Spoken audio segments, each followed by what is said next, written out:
Eh bien, c'est reparti. Donc, nous venons de voir comment l'ouverture peut accélérer l'innovation.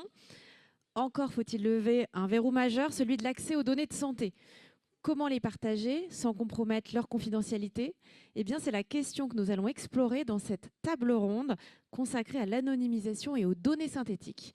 Et pour cela, j'invite nos experts, Mathieu Robin, directeur médical data à Unicancer, Arnaud Bonnard, chef de projet data à l'adresse en charge de l'animation de la démarche AMDAC Santé Solidarité, et Léa Rizzuto, DPO et RSSI à la plateforme des données de santé. Bienvenue à nos panélistes.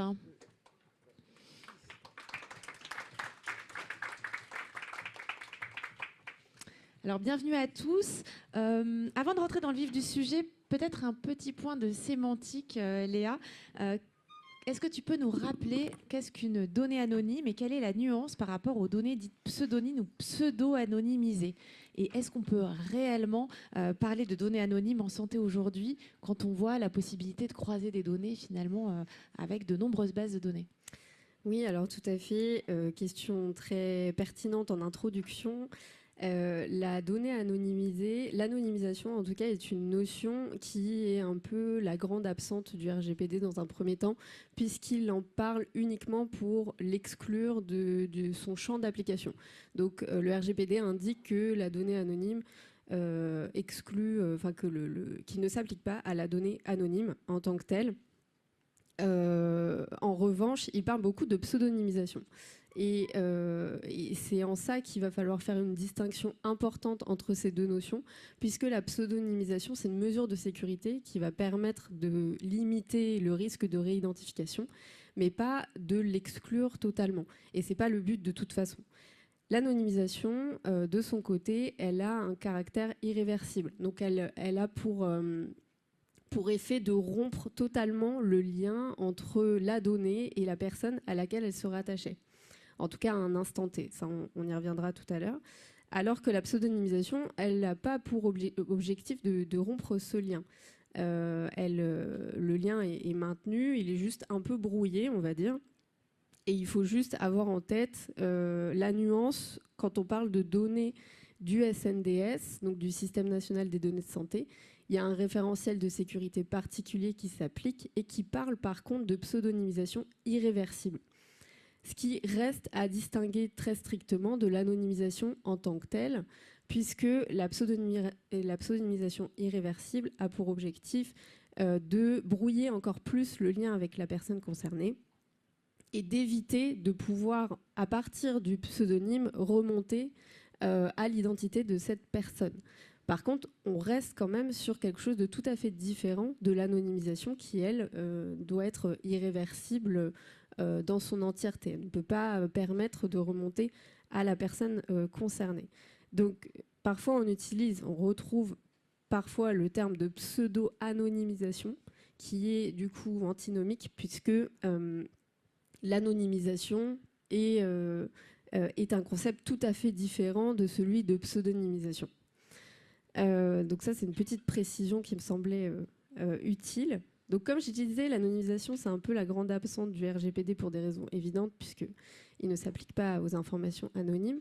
En revanche, je voulais simplement faire un petit point sur le règlement sur l'espace européen des données de santé, qui, lui, a pour objectif notamment d'encadrer l'utilisation secondaire des données de santé, et qui, dans son principe, pose le recours obligatoire.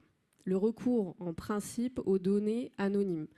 C'est-à-dire que lorsqu'un chercheur va vouloir accéder à des données de santé, il faudra qu'il cherche s'il peut réaliser sa recherche sur la base de données anonymes. S'il ne peut pas, il faudra qu'il justifie le besoin de recourir à des données qui ne sont pas anonymes, donc qui sont pseudonymisées, et qui généralement sont plus précises. Mais disons que le règlement EEDS pose le principe d'un recours par défaut, je dirais, à des données anonymes. Si jamais on ne peut pas réaliser l'objectif de la recherche sans ces données, enfin avec des données anonymes, parce qu'elles ne sont pas assez précises, on justifie le besoin à des recours à des données pseudonymisées. Donc ça, c'est un premier point. Je pense qu'on ne peut pas faire l'économie non plus de parler de la récente jurisprudence de la CJUE, fin d'année 2025, l'arrêt SRB, qui a un petit peu rebattu les cartes. Alors, il s'appuie sur des dispositions qui étaient existantes en matière notamment dans le RGPD, qui parle d'approche par les risques quand on parle d'identification des personnes concernées. Donc, elle ne crée pas de nouvelles dispositions, elle s'appuie sur des dispositions existantes, mais par contre, elle les interprète d'une manière qui n'était pas tout à fait connue jusque-là, puisque avant, on considérait qu'une donnée personnelle était personnelle par essence en elle-même. Et avec l'arrêt SRB, il y a une approche un peu plus relative. On passe d'une approche absolue à l'origine à une approche un peu plus relative, puisque la CJUE invite à prendre en considération le point de vue du responsable de traitement. Donc, on est en situation d'avoir une donnée personnelle, une donnée qui peut être personnelle entre les mains d'un responsable de traitement A, et qui perdrait son caractère personnel en passant dans les mains d'un responsable de traitement B. C'est un peu un raisonnement qui est nouveau et qui mérite d'être souligné quand on parle d'anonymisation, puisque ça revient en substance à dire qu'une donnée qui peut être personnelle entre les mains d'un responsable de traitement peut devenir anonyme, en fait, entre les mains d'un autre responsable de traitement. Alors, bien sûr, ça ne se fait pas comme ça. La CJUE fait notamment référence à plusieurs jurisprudences qu'elle a pu rendre toutes ces années, et notamment 3 d'entre elles qui posent des critères pour rechercher ce qu'on appelle les moyens raisonnablement susceptibles d'être utilisés, donc par ce fameux responsable de traitement au regard duquel on doit faire l'analyse. Et le principal, c'est l'arrêt Breyer, qui pose 2 critères qui sont un peu cadres, je dirais. Pour elle, la réidentification doit être soit complètement illégale, donc en évaluant toutes les voies de recours possibles, hein, bien sûr, soit complètement irréalisable en pratique. Donc on va évaluer pour ça des critères qui sont déjà présents dans le RGPD, à savoir le coût, la dépense en termes de ressources humaines, en termes de temps aussi, pour vérifier que l'identification est irréalisable en pratique. Et il y a 2 autres jurisprudences auxquelles elle fait référence et qui sont un petit peu plus spécifiques à certains cas. Dans l'une d'entre elles, elle invite la Cour à regarder les données auxquelles le responsable de traitement pour lequel on se pose la question a naturellement accès. Si par exemple il a accès à une énorme base de données qui permet de corréler les informations des personnes concernées, on va considérer que lui, il a les moyens raisonnables pour réidentifier les personnes. En revanche, son voisin, qui n'a pas du tout accès à cette giga base de données, lui, on peut se poser la question de savoir s'il a les moyens à son niveau de réidentifier au regard de toutes les données auxquelles il a naturellement accès. Et enfin, il y a un dernier cas de figure qui est celui des données qui sont des données anonymes, a priori, qui seraient rendues publiquement accessibles. Et dans ce cas-là, la Cour invite à s'interroger sur l'intérêt que présente la réidentification et les données en présence. Si par exemple on parle d'une information particulièrement croustillante, la Cour indique que le public, ça peut être n'importe qui en l'occurrence, peut mettre en place des mesures et des moyens beaucoup plus importants pour chercher à réidentifier la personne. Donc quand les données sont publiques, il y a quand même une analyse plus approfondie à faire. Et je terminerai sur le fait que l'anonymisation, concrètement, alors certes, ça permet aux chercheurs, notamment dans le cadre de l'utilisation des données de santé, de s'affranchir du cadre réglementaire lié à la protection des données. Mais avant tout, c'est une mesure de protection des droits et libertés des personnes, puisque au lieu de traiter des données directement en lien avec leur identité, que ce soit directement ou indirectement, on rompt tout à fait ce lien. Et c'est plus protecteur pour les personnes, notamment pour les risques de fuite de données ou ce genre de choses. Voilà, j'espère que c'était assez clair. C'était clair et complet, merci, merci Léa. On continue un petit peu dans la sémantique avec toi Mathieu. Au-delà de tes fonctions Unicancer, tu es aussi membre actif de l'association Silica qui travaille justement sur l'étude d'utilisation des données artificielles. Alors on parle de données artificielles, données synthétiques. Est-ce que tu peux nous apporter des précisions sur ça? Alors je peux essayer de vous apporter des précisions puisque ce sont toujours des discussions en cours. Bon, Carole, merci en effet pour cette question qui est complètement d'actualité. Donc, l'Alliance Silica, que vous connaissez peut-être, est une association où il y a aujourd'hui une quarantaine de membres, France et Belgique, donc francophones, issus de différents milieux autour de la donnée artificielle. On verra après la différence avec synthétique, qui cherchent à essayer de voir quel est l'usage actuel au niveau industriel, académique, quelles sont les perspectives pour qu'elles soient prochainement ou pas acceptées par les autorités de santé, quels sont les freins, est-ce qu'il y a des limites, est-ce qu'il y a des méthodes qui vont être plus adaptées à générer des données artificielles dans tel ou tel cas. Donc il y a toute cette réflexion qui est faite avec différents groupes de travail et notamment un qui s'intéresse justement à la sémantique, à la définition d'un glossaire qui est disponible en ligne, qui a été fait il y a déjà 9 mois, puisque cette association a été créée il y a tout juste 2 ans. Et on a prévu de retravailler dessus une demi-journée là, dans les 2 mois qui suivent. Et on définit un certain nombre de termes qui sont assez peu clairs pour la majorité d'entre nous, et notamment données artificielles et données synthétiques. Donc, je vais peut-être reprendre deux, trois mots, parce que c'est vrai que dans le gros chapeau des données de santé, il y a une très très grande hétérogénéité de données, de réglementations associées, de problématiques liées à la pseudonymisation, à l'anonymisation ou pas. Et finalement, il y a des cadres qui sont très très différents. Donc la donnée de soins que vous connaissez, données primaires générées pour prendre en charge le patient, donc intérêt individuel direct sans intérêt collectif primaire. Transformation de cette donnée en données de vie réelle, donc là, intérêt collectif de par le partage qui est permis dans différents cadres de ces données, notamment dans les entrepôts de données de santé. Donc on regroupe, on structure ces informations pour pouvoir générer de l'information collective. Donc là, on est dans la réutilisation de données. Parallèlement, il y a les données expérimentales, donc générées au cours d'études cliniques, où on va apporter et répondre à une question sur l'efficacité, la toxicité, sur un produit, un dispositif. Donc une question précise, pas d'intérêt direct pour le patient, mais intérêt par rapport à la réponse qui sera apportée dans le cadre de la recherche. Donc, sachant qu'une partie des patients, notamment en oncologie, est pris en charge dans le cadre d'essais cliniques, qui est considéré comme une partie de sa prise en charge. Donc au sein du réseau Unicancer, je crois que près de 15% des patients sont dans un essai clinique au cours d'un moment de leur prise en charge, ce qui est quand même donc quelque chose de notable. Et donc on peut aujourd'hui, et on doit prendre en compte le fait que d'être dans un essai clinique fait partie de la prise en charge, même si on a bien compris que ce n'est pas le même intérêt pour le patient dans ces deux cadres, données expérimentales dans le cadre d'études cliniques et données de soins issues d'une relation entre un soignant et le patient.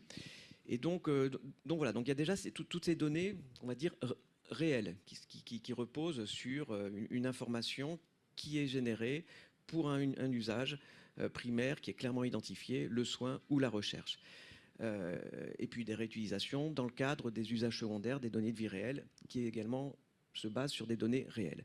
Puis derrière ça, il y a en effet les autres nouvelles données qui sont apparues il y a relativement peu de temps. On reparlera de l'intérêt parce qu'il y a évidemment un potentiel extrêmement important. Donc on différencie, et c'est pour ça que dans le titre, j'ai vu que c'était données synthétiques.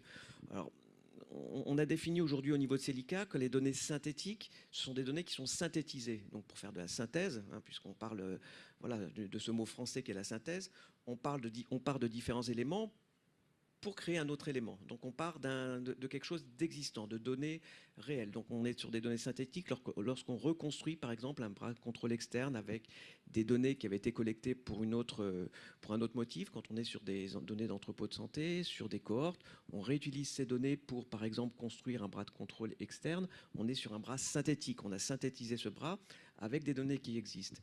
La notion de données artificielles, chose qui, vous allez voir que ça rajoute un petit peu de confusion. Donc artificielle, ça s'appuie sur de l'algorithmie. Donc c'est une donnée qui est générée par algorithme. Donc il n'y a pas directement, immédiatement, une donnée existante réelle qui est utilisée dans un autre cadre que ce pour quoi elle avait été créée. Donc la donnée artificielle, elle est générée par ces algorithmes et bien sûr, les algorithmes s'appuient sur des données réelles. Donc c'est pour ça qu'il y a ce petit chemin en plus. Et une dernière, ce point-là qui rajoute un peu de confusion, c'est que sur le mode, dans le monde anglo-saxon, synthetic data, c'est ce qu'on a appelé données artificielles. Donc voilà, bref. Donc vous voyez le truc, quand on lit les articles, c'est jamais très simple de savoir de quoi on parle. Donc nous allons retravailler sur ce glossaire pour voir si on homogénéise et qu'on anglicise un petit peu ce mot, sachant qu'aujourd'hui, voilà, on est un petit peu sur ces définitions, données synthétiques, on synthétise la donnée à partir de quelque chose qui existe, données artificielles, on s'appuie sur des algorithmes qui créent une information. Et puis une dernière catégorie de données qui est portée en grande partie, je pense, par la plateforme de données de santé, qui sont les données, alors il n'y a pas encore de terme vraiment consacré, les données virtuelles. Donc là où ce sont des données qui sont inventées, où il n'y a pas de substrat derrière, qui ne s'appuient pas sur des données réelles, qui ne s'appuient pas sur des algorithmes, mais qui sont notamment dans le cadre du projet Partage qui va être présenté, je crois, cet après-midi. Voilà, donc ce sont des données virtuelles, inventées, qui ont aussi tout un autre mode d'utilisation dont on parlera certainement dans la journée. Tout à fait, ça sera la séquence du début d'après-midi. Alors l'AMDAC aussi est très engagé sur ces questions et notamment a produit un guide pratique sur l'anonymisation. Je vous le mets ici si vous voulez le scanner et on va vous le mettre également dans le chat. Quels sont les grands enseignements de ce guide, Arnaud, et comment aident-ils concrètement les producteurs de données à franchir le pas de l'ouverture en toute sécurité?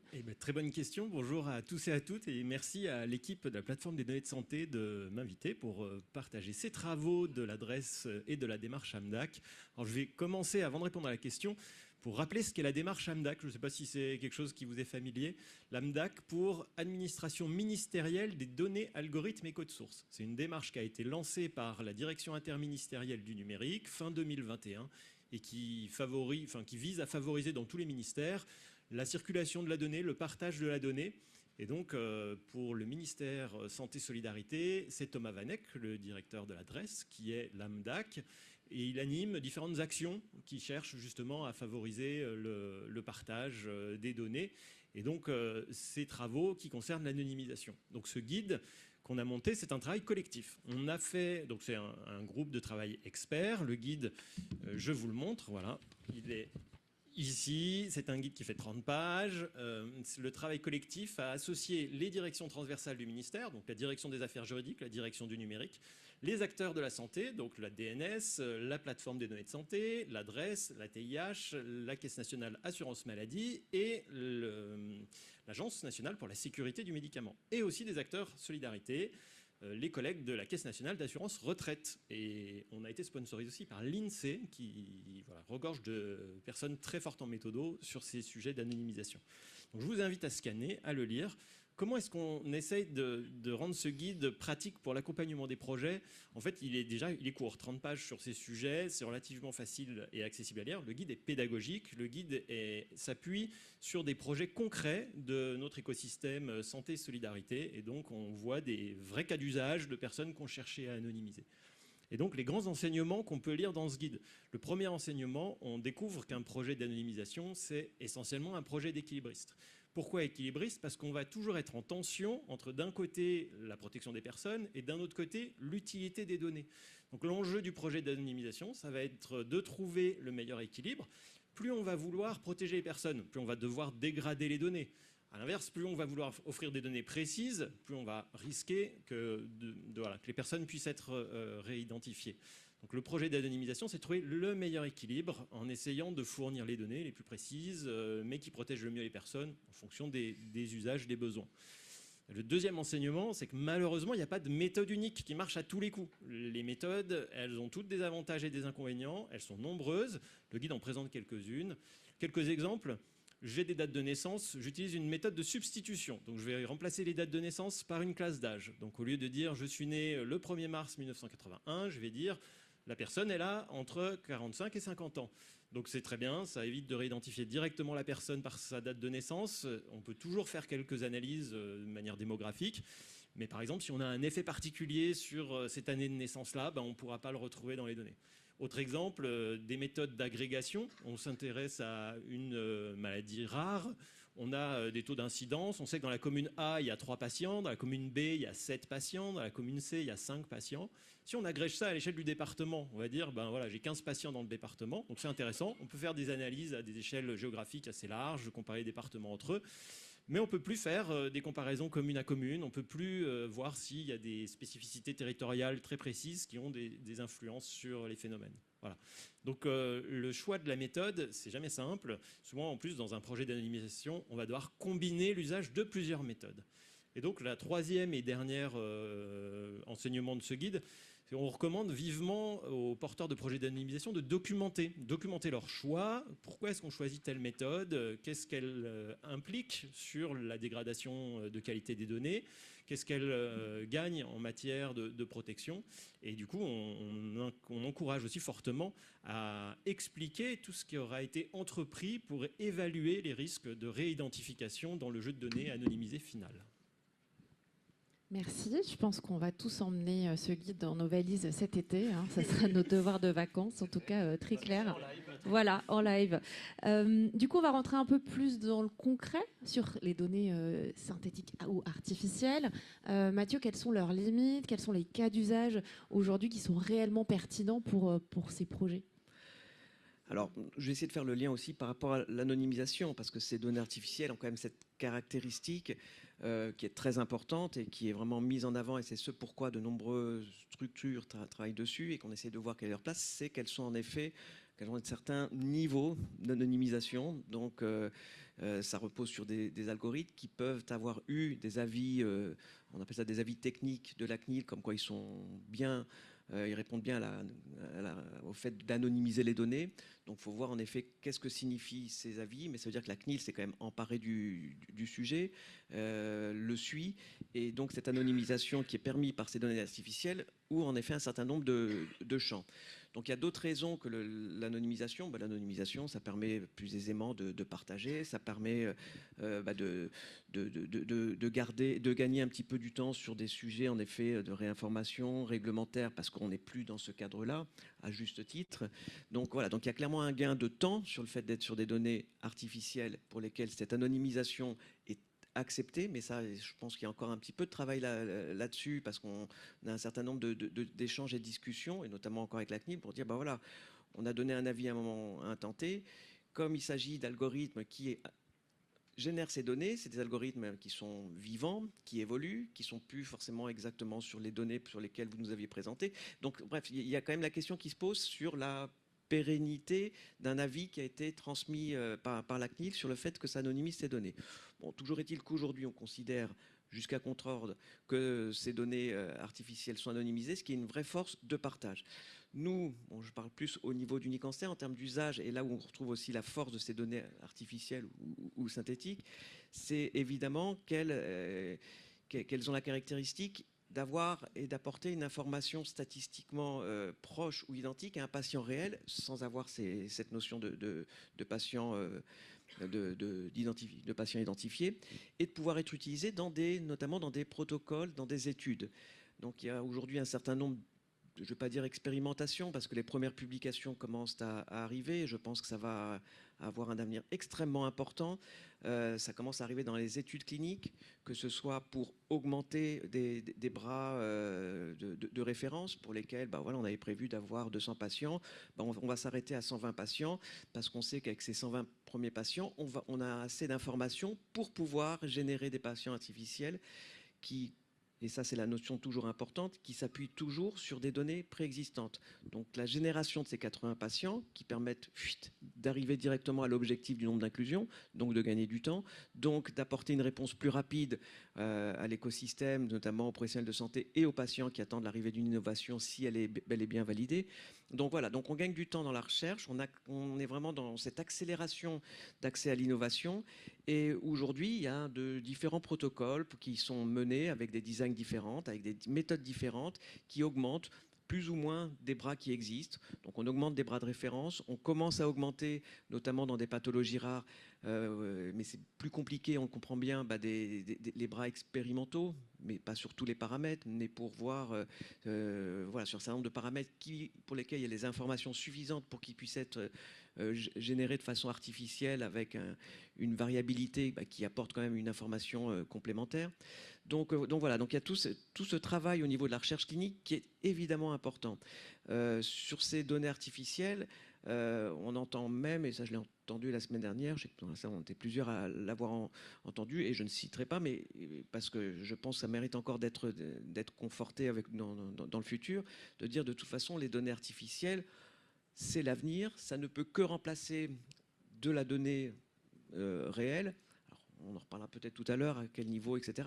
Mais comme quoi, clairement, on est sur le début de la courbe qui était montrée en tout début de réunion, sur la compréhension, l'usage et la reconnaissance de ces données artificielles suivra sur ces usages dans le cadre de la recherche clinique en particulier. Voilà, donc il va falloir, on est en interaction avec les autorités, notamment à travers l'Alliance Silica, à travers aussi les porteurs de projets.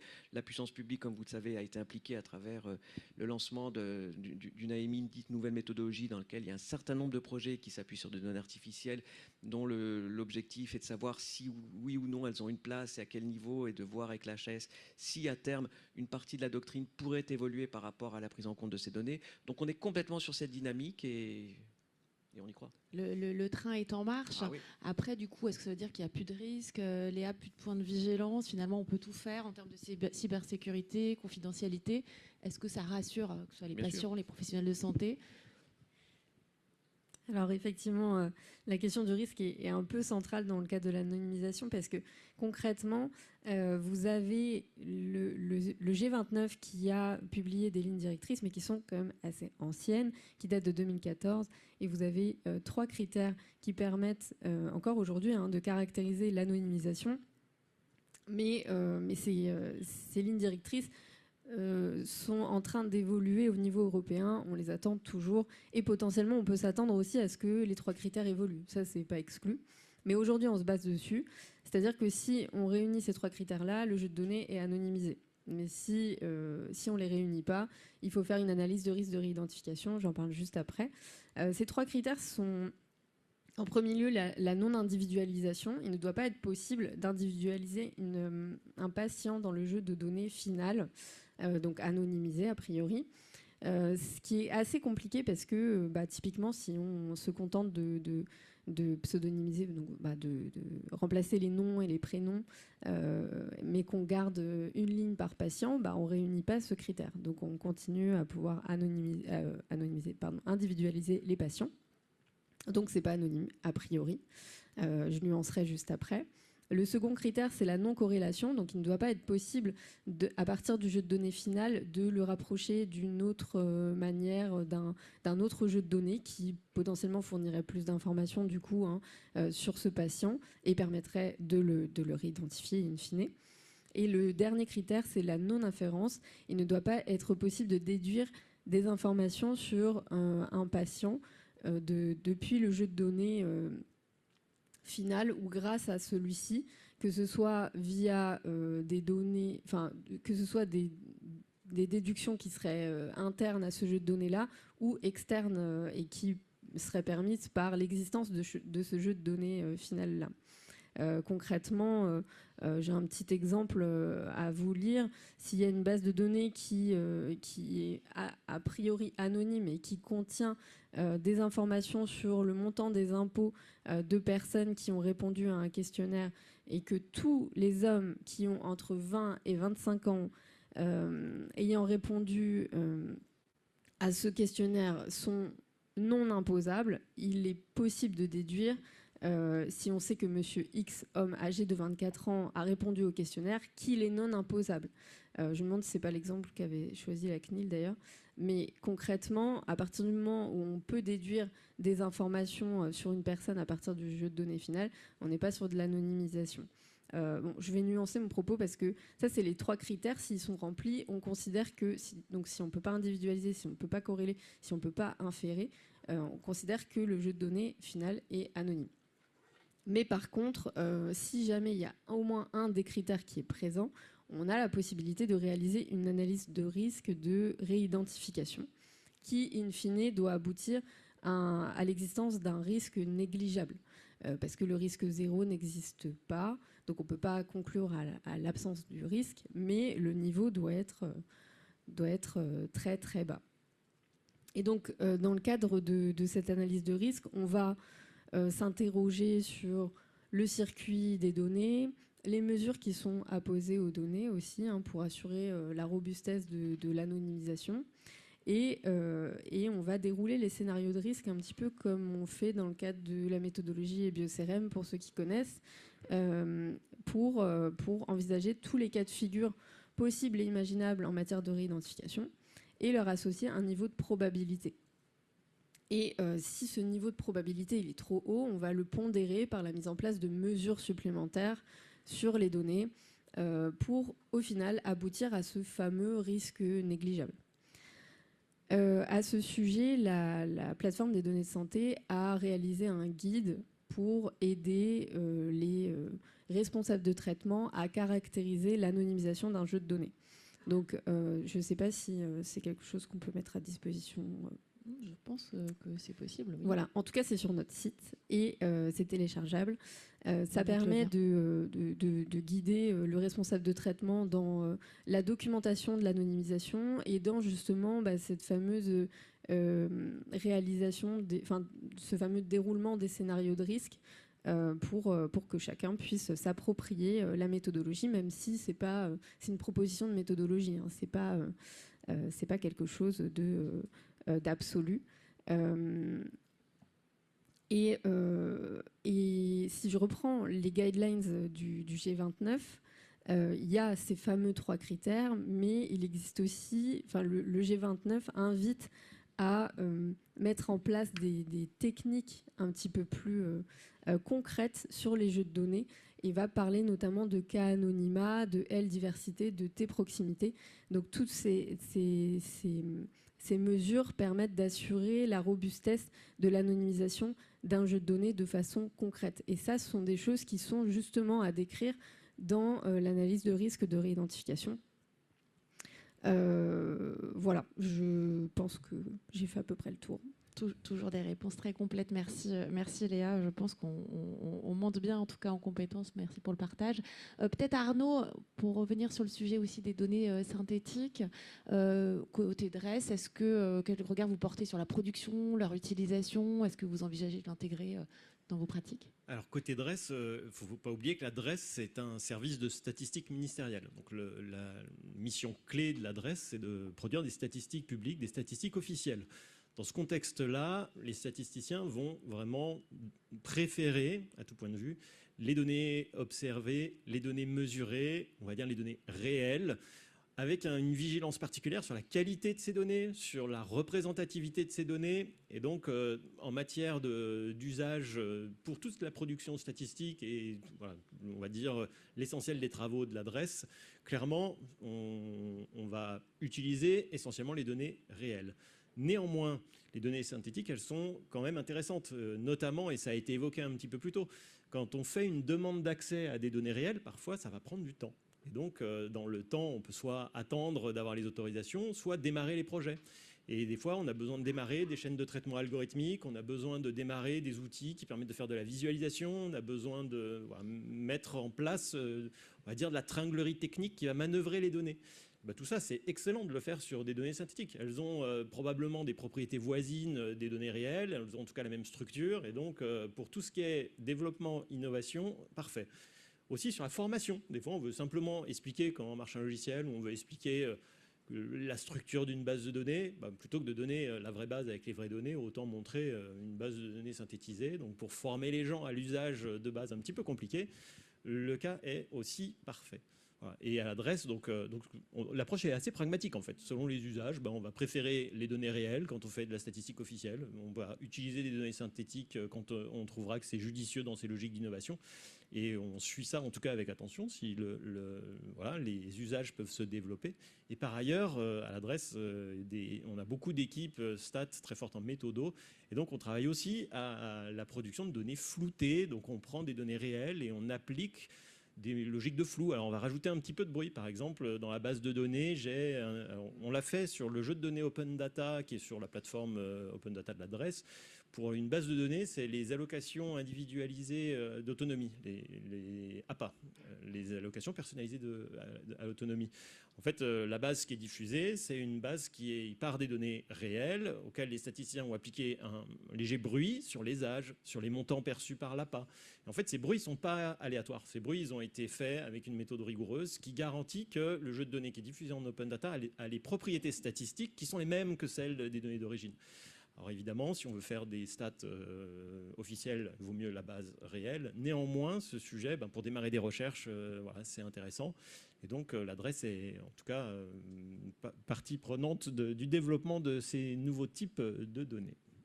Et pour ta casquette plutôt AMDAC et peut-être aussi au-delà des données de soins, données de solidarité, est-ce qu'il y a des travaux autour de ces données? Alors pour l'instant pas encore, mais néanmoins on observe le grand niveau de compétences alors, par exemple à la plateforme des données de santé, mais pas uniquement. Et c'est typiquement dans la logique de la démarche AMDAC et ce qu'évoquait aussi Ella Garini en introduction, cette logique d'avoir des communs numériques. Finalement, les communs numériques, c'est aussi les guides pratiques, comme on peut être amené à faire, partager de la méthodo, partager les bonnes pratiques.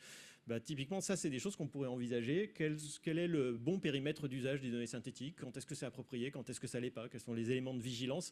C'est typiquement quelque chose qu'on aimerait lancer dans un futur proche dans le contexte de la démarche AMDAC. Et clairement, on voit l'opportunité de le faire du côté des données de santé, mais côté des données des solidarités, on a exactement les mêmes problématiques avec les allocataires et des données qui sont aussi beaucoup utilisées pour faire des recherches en sciences sociales.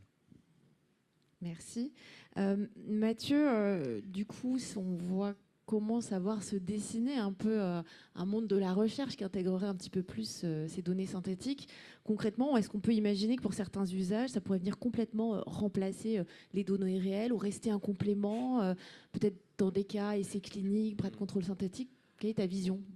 Ma vision, c'est que je ne vais pas apporter une réponse binaire, en oui-non, bien évidemment, mais peut-être qu'une partie de la réponse, ça va être en réponse à ce que tu expliquais sur l'usage aujourd'hui des données artificielles et par rapport aux données réelles. Donc si on fait le parallèle, par exemple, avec les données de météorologie, voilà. Aujourd'hui, on sait décrire la température, le machin, on décrit, on observe des choses, et c'est ce qui permet de générer des données artificielles pour faire les prédictions et les prévisions dans la météo. Et aujourd'hui, on ne regarde plus que les prévisions. Finalement, on ne s'intéresse plus aux données réelles. Ce qui se passe aujourd'hui, on regarde de temps en temps, il fait 23 degrés, il fait 38 aujourd'hui, mais on s'intéresse beaucoup plus finalement à ce qu'apportent les données artificielles qui, au cours du temps, s'améliorent. Et on en est vraiment complètement dans cette démarche, pour faire le parallèle avec la santé, où on est aujourd'hui dans une démarche où les données artificielles sont en train de gagner en crédibilité, en validité. Pourquoi? Parce qu'on maîtrise de mieux en mieux les modèles qui permettent de les générer, on maîtrise de mieux en mieux les données sur lesquelles elles s'appuient, parce qu'il faut des données réelles, il n'y a pas de données artificielles sans données réelles. Et donc, oui, on est sur ce chemin. Alors dire que ça remplacera tout, sûrement pas, je pense que assez peu de gens le diront, mais dans un certain nombre de cas de figure, oui, c'est évident que les données artificielles vont trouver une place qui, à mon avis, seront irremplaçables. La prédiction, c'est de la donnée artificielle qui permet de voir un petit peu dans le futur sur ce que ne peuvent pas dire des données réelles, puisqu'elle ne s'est pas encore arrivée. Donc là, ça sera toujours sur de l'IA qui générera de l'information et de la donnée artificielle. Et dans les essais cliniques, qui est quand même un vrai enjeu là au niveau finalement de la collectivité, de ce que je disais, accélérer l'accès à l'innovation, c'est quand même quelque chose qui est extrêmement important pour l'ensemble des décideurs et des utilisateurs au sens large de ce qui arrive. Et clairement, la place des données artificielles est en train de se construire. On va être de plus en plus, et je pense que la réponse, ça va être ça, dans des designs hybrides, où on va forcément s'appuyer sur des données réelles qui sont indispensables pour générer les données artificielles, mais également parce que c'est quand même les données sur lesquelles on a le plus de certitude et de capacité de contrôle et de regard, mais également intégrer des données artificielles. Et donc, est-ce qu'un même patient aura une partie réelle, artificielle? C'est aussi des choses tout à fait possibles. Donc, les designs sont en train d'évoluer. Il y a aussi un gros travail, et puis comme je vois qu'il y a un méthodologiste d'Unicancer dans la salle, il y a aussi un gros travail au niveau des méthodologistes pour réfléchir à ces nouveaux designs.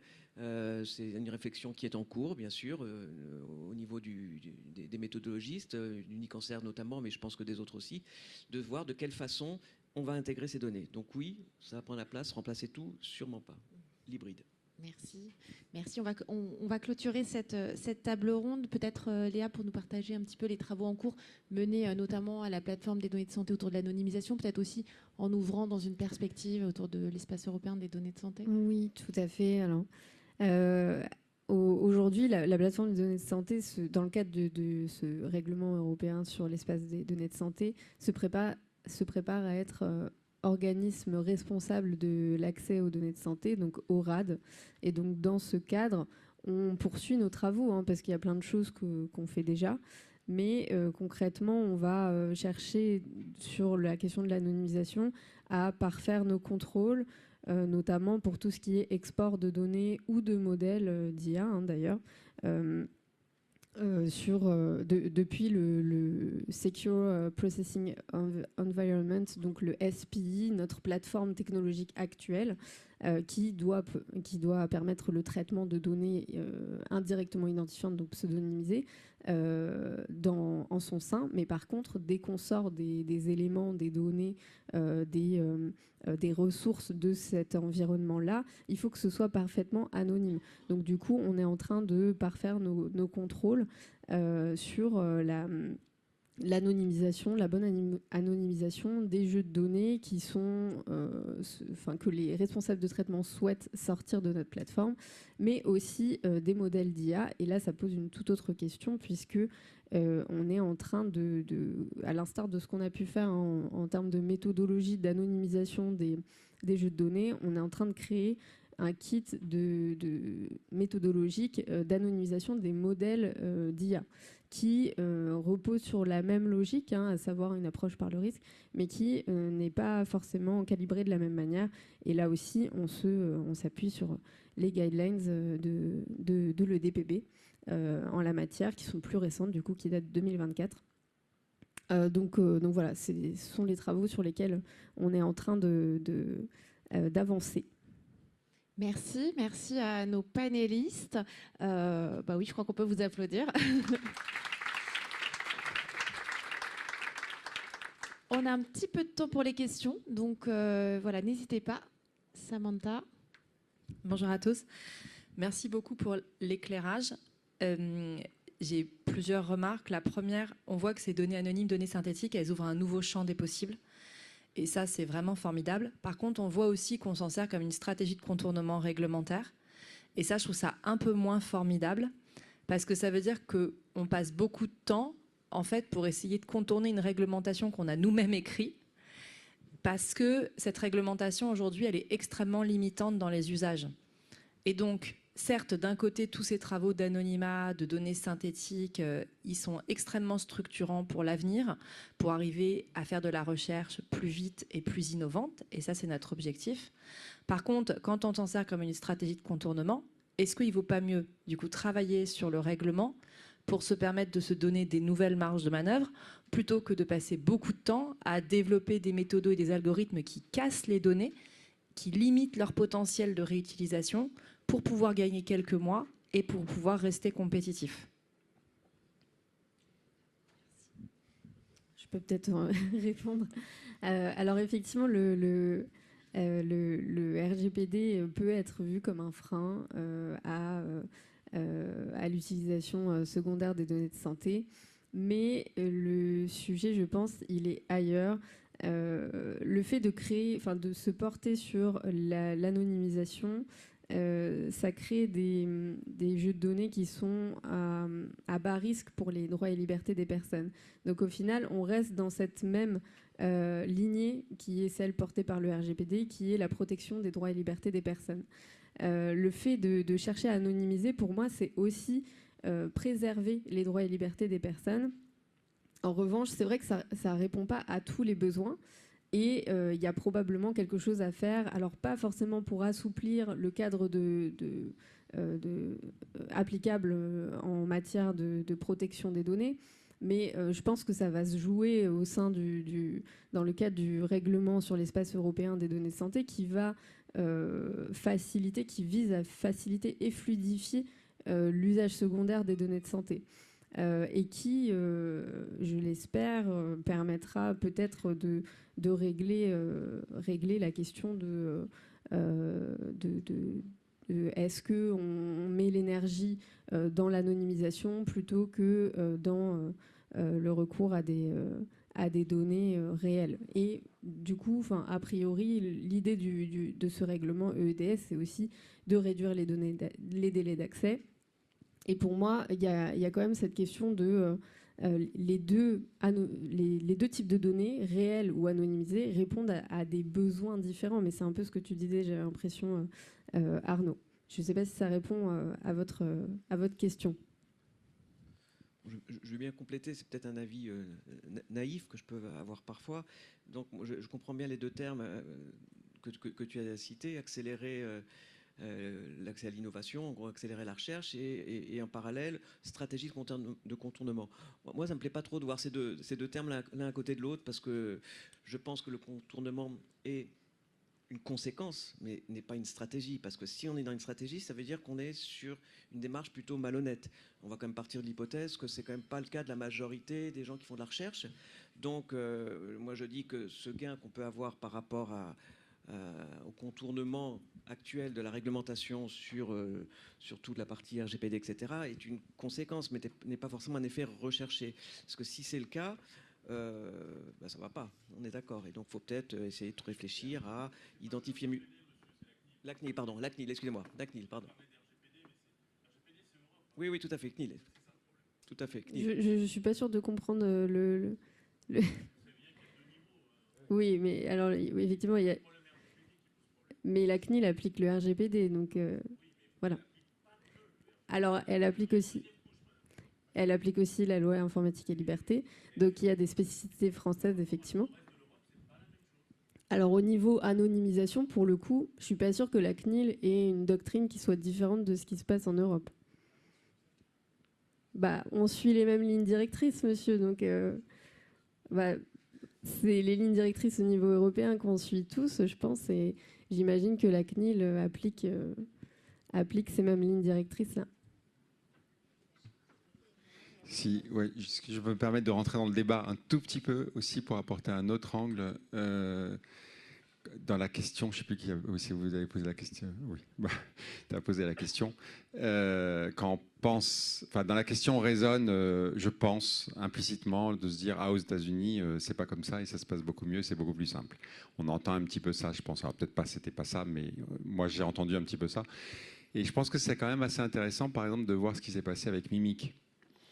Donc, je ne sais pas si tu vois, si tu connais Mimic. Donc, Mimic, c'est la base longitudinale de l'hôpital du MIT qui a été largement diffusée en open source. Donc, une base qui, pour l'Europe, est pseudonymisée, mais pour les États-Unis, du coup, peut être open source et qui a généré un nombre incalculable de publications en IA en santé. C'est une des bases les plus utilisées dans l'IA en santé. Et en fait, Mimic 4, ils ont fermé. Et maintenant, c'est qu'à distance et on ne peut plus la télécharger parce qu'il y avait trop de réidentification. C'est-à-dire que voilà un exemple de cas où en fait les États-Unis, donc c'est pas la loi là, hein, c'est les producteurs de données qui se sont dit en fait ouvrir ces données-là c'est beaucoup trop dangereux. Il y a des réidentifications et donc maintenant on va faire un modèle à l'Europe, à l'européenne, c'est-à-dire qu'en fait on accède aux données à distance et il commence à y avoir plusieurs producteurs aux États-Unis qui adoptent cette chose-là. Donc je suis assez comme Mathieu, c'est-à-dire j'aime pas trop parler de stratégie de contournement. Il y a une régulation, alors il y a certains points, comme disait Stéphane, je pense, il y a certains points où on va trop loin, etc. Mais je ne crois pas, encore une fois, que je suis comme Léa, je suis assez d'accord de dire que c'est, à mon avis, la CNIL, là, en l'occurrence, applique le RGPD et de façon assez standard. Je pense que cette régulation-là, ça fait partie des bonnes régulations et qu'ensuite, ce n'est pas une stratégie de contournement, c'est comment est-ce qu'on travaille avec. C'est plutôt ça. Oui, bonjour, Florence Simon-Jaguin, avocat et travaillant régulièrement dans ces domaines. Il y a quand même que dans le guide que vous avez produit, et bravo pour tous ces outils que vous fournissez, le sujet de ce que j'appelle la partie haute, c'est la partie juridique de l'étude de risque de réidentification qui n'est pas directement présente. Or, il faut quand même à chaque fois, ce que je pense est derrière aussi l'interrogation précédente, s'interroger sur la correspondance aux formalités préalables et toutes les méthodologies de référence quand même qui sont françaises. Alors, il se trouve que le discours porté par la CNIL aujourd'hui est qu'on va être finalement peut-être en avance grâce à cette approche-là de formalité parce qu'il y a ce fameux droit d'opposition, des data permits, le règlement européen va prévoir de toute façon qu'il y aura cette étape-là par rapport à la réutilisation des données de santé. Néanmoins, on a quand même à chaque fois l'interrogation quand on est du côté éditeur de logiciels ou secteur privé en tout cas, la partie responsabilité de traitement en tant que développeur de modèles d'inférence en matière d'intelligence artificielle, où il faut toujours se réinterroger sur la base légale, sur l'existence ou pas de formalités préalables à respecter. Et avez-vous tranché avec la CNIL le fait que l'anonymisation est un traitement de données de santé en soi et nécessite une partie haute dans l'étude de risque de réidentification sur la base légale, l'exception au principe d'interdiction de traitement des données et un éventuel respect à minima du NMR4, voire la création d'un entrepôt de données de santé, ce qui quand même ajoute la lourdeur qui aujourd'hui en tout cas n'existe pas dans tous les pays européens en application du RGPD. Merci. Alors je vous rejoins tout à fait sur le fait qu'on a été un petit peu léger sur la partie juridique. On invite surtout dans le guide à décrire le projet, mais c'est vrai qu'on pourrait alimenter ce guide en invitant le responsable de traitement à préciser les formalités préalables dans lesquelles il inscrit le traitement d'anonymisation. C'est d'ailleurs une question qu'on pose régulièrement lorsqu'on relit des analyses de risque de réidentification dans le cadre des Data Challenge, par exemple. On en relit pas mal. Mais vous avez tout à fait raison, on peut travailler à améliorer notre guide sur cette partie. Notre logique, en fait, c'est que la partie juridique, elle est normalement traitée ailleurs dans l'analyse d'impact. C'est un peu le raisonnement qu'on s'était dit quand on a construit le guide. Dès qu'on se pose la question de l'anonymisation, il faut se poser la question de la finalité dans laquelle ce traitement, puisqu'on est bien, vous avez raison, sur un traitement de données personnelles, et je crois que la CNIL n'a jamais tergiversé là-dessus. Parce que dans toutes les délibérations, il est mis suppression ou anonymisation. Oui.